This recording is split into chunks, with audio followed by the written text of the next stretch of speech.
ব্যাপার, তুই নিশ্চয়ই এই বাসার কাজের লোক, তাই না? এই সত্যি করে বলতো। হ্যাঁ, আমি এই বাসার কাজের লোক।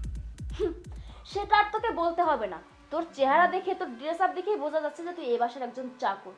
যাই হোক, কামলার ছেলে কামলা হবে, এটাই তো স্বাভাবিক।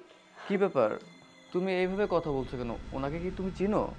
হ্যাঁ অবশ্যই চিনি, কেন চিনবো না, খুব ভালো করে চিনি। তোমাকে আমি বলেছিলাম না আমার একটা রিলেশন ছিল, যাকে কিনা আমি ছেড়ে তোমাকে বিয়ে করেছিলাম। সেই ছেলেটা হয়েছে এই, যে কিনা আমাকে মিথ্যা বলে আমার সাথে রিলেশন করেছিল। আর আমি যখনই জানতে পারলাম যে একজন কামলার ছেলে, তখনই আমি ওর সাথে ব্রেকআপ করে তোমাকে বিয়ে করেছি।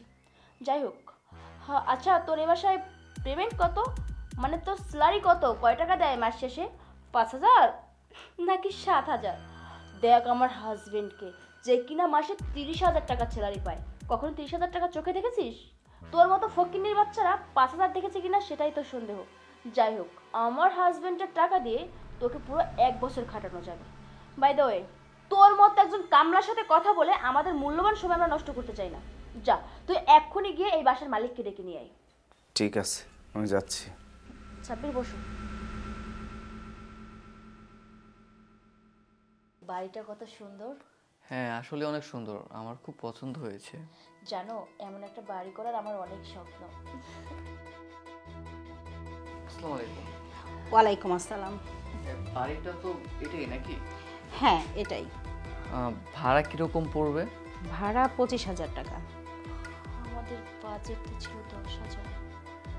তাহলে এখন আচ্ছা 25,000 টাকা বেশি হয়ে যায় না? মানে আমাদের তো এত টাকা দিয়ে ভাড়া দেওয়ার মতো সামর্থ্য নেই। তোমরা কি করো? আমি একটা জব করি, ও জব করে, আর তাছাড়া আমাদের একটা বিজনেস ছিল। কোনো একটা প্রবলেমের কারণে আমরা বিজনেসে প্রচুর লস খাই, তাই আজকে আমাদের ভাড়া বাড়িতে থাকা লাগতেছে। আন্টি আসলে আমাদের বাজেট সর্বোচ্চ হলে 12,000, যদি সম্ভব হয় তাহলে আমরা এই বাড়িতে থাকতে পারবো। আচ্ছা ঠিক আছে, 12,000 টাকাই দিও। তো এরপরে আসার সময় কাগজপত্রগুলো নিয়ে এসো, আমি সিগনেচার করে দেবো। আচ্ছা আন্টি ঠিক আছে, আসসালামু আলাইকুম। আচ্ছা আজকে তাহলে আসি।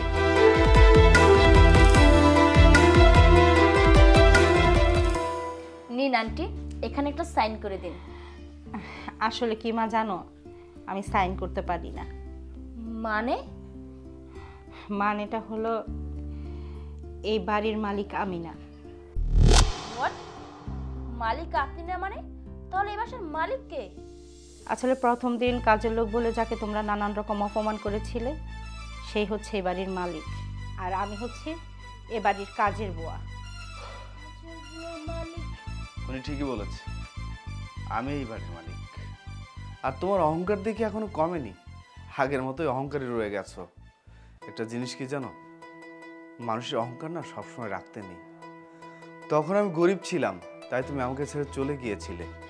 একটা ব্যবসায়ী বড়লোক ছেলের হাত ধরে তাকে বিয়ে করেছিলে, আর আমাকে বলেছিলে আমি জীবনে কিছুই করতে পারবো না।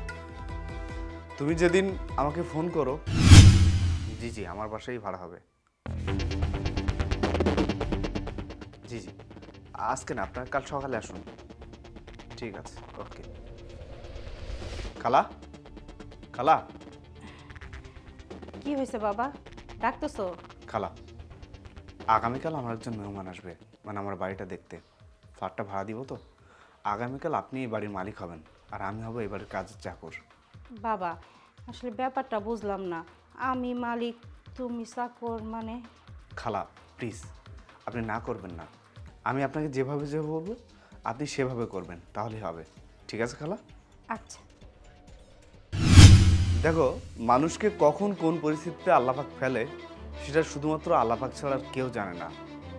তাও তোমার একটা জিনিস মাথায় রাখা উচিত, কখনো কাউকে ছোট করে দেখতে নেই।